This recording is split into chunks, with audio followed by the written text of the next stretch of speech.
Let's jump straight into the highlights of episode number 6 of From Season 2. Be aware that this video will contain spoilers. The music box.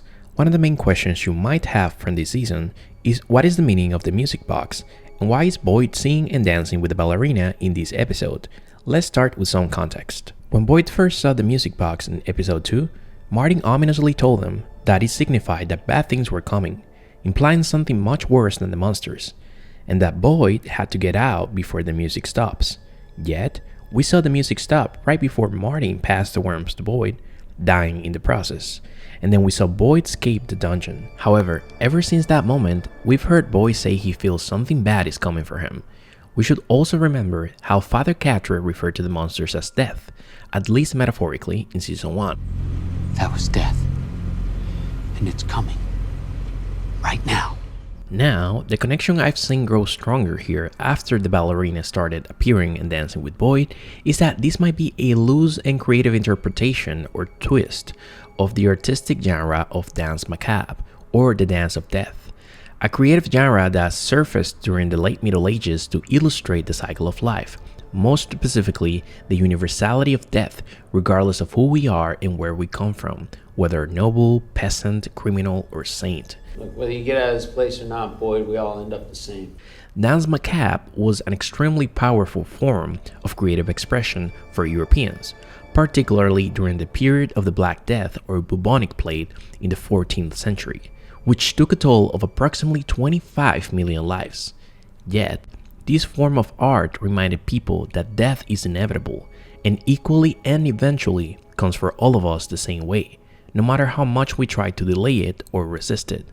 And this helped the Europeans to cope with the collective trauma and fear of mortality that the Black Death left in its wake. In music and dance, the dance of death is usually accompanied by somber and dramatic symphonies or tones, like the piece by Camille Saint-Saëns that you're listening to right now. As for the dancers, they often dress to represent the death motif as skeletons or grim reapers, though not necessarily. In the case of From, it seems that the producers have once again juxtaposed the dark elements or motifs of dance macabre with the peacefulness of the lullaby we hear from the music box, instead of the usual dramatic orchestral tones of the genre, and then the at first glance innocence of the ballerina dressed in white, which quickly turns into horror when the ballerina opens her mouth and worms come out of it, here symbolizing death and decay. We also see it when the ballerina attacks Boyd, a reminder of the coming danger and his mortality, something that might intensify as the individual or Boyd gets closer to death.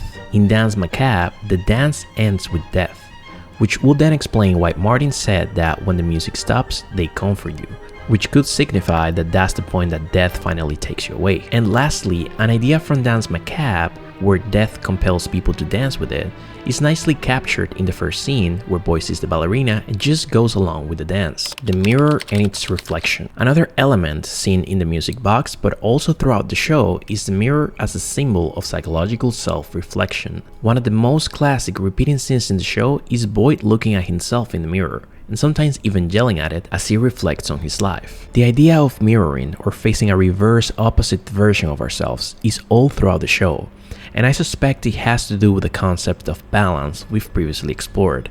That which is inside must match that which is outside. In alchemy, that's captured within the concept of as above, so below, and in psychological practice, we call that congruence, when your behavior, emotions, and beliefs all align. We can also see how when Christy checks the new haircut her fiancé gave her and wears an old t-shirt of hers, she looks into the mirror. And we as the audience can note that she's in a way reflecting on aspects of her previous self, the person she was before she arrived in the town. We also learned that Christy's fiancée, Marielle, was on her way to rehab before arriving in the town. And we know that her relapse was connected to Christy's absence, as she was a key support system for Marielle.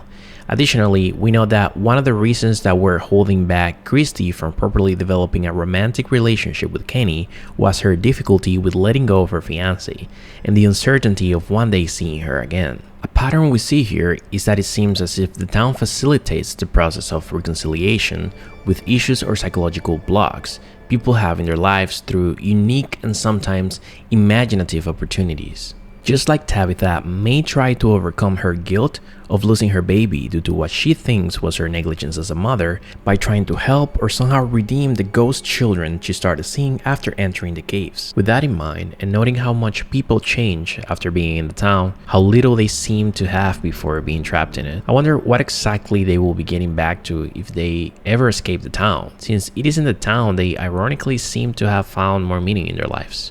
With all this said, one of my early suspicions for this show is that the townspeople might not be meant to return to their previous lives, but move on elsewhere. And who knows the places they'll go if that's the case.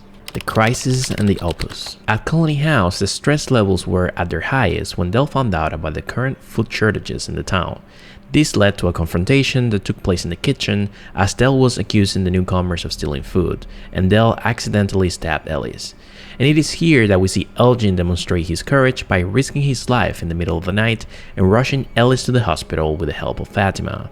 Once in the hospital, Christy is able to momentarily stabilize Ellis's condition, but remarks that he needs a blood transfusion, and the only one with a compatible blood type is Boyd. A quick note here is that Elgin's body language at one point seemed as that of somebody who felt guilt or regret, but that might just be an artifact, and I think it's too soon to make any definitive assumptions here. Now going back to Ellis, Boyd explains to Christy that they can't use his blood for a transfusion due to the worms he's hosting. While initially disbelieving him, they all eventually see the worms in Boyd's arm and see he's telling the truth. Kenny then volunteers to have the worms passed on to him so that Boyd can donate his blood to Ellis. But Boyd just has a different idea, that he could maybe pass the worms to the monsters. And here comes the part that we've all been waiting for. Boyd goes out into the night and calls out the monsters to play a little game, challenging them to a face-off. You can see both the fear and courage in Boyd's eyes, as he's willing to sacrifice himself to save his son's life. And then we see Smiley, the most charismatic monster in the town, or at least the one who seems to demonstrate the highest level of self-awareness. But he also comes along with some of the other monsters.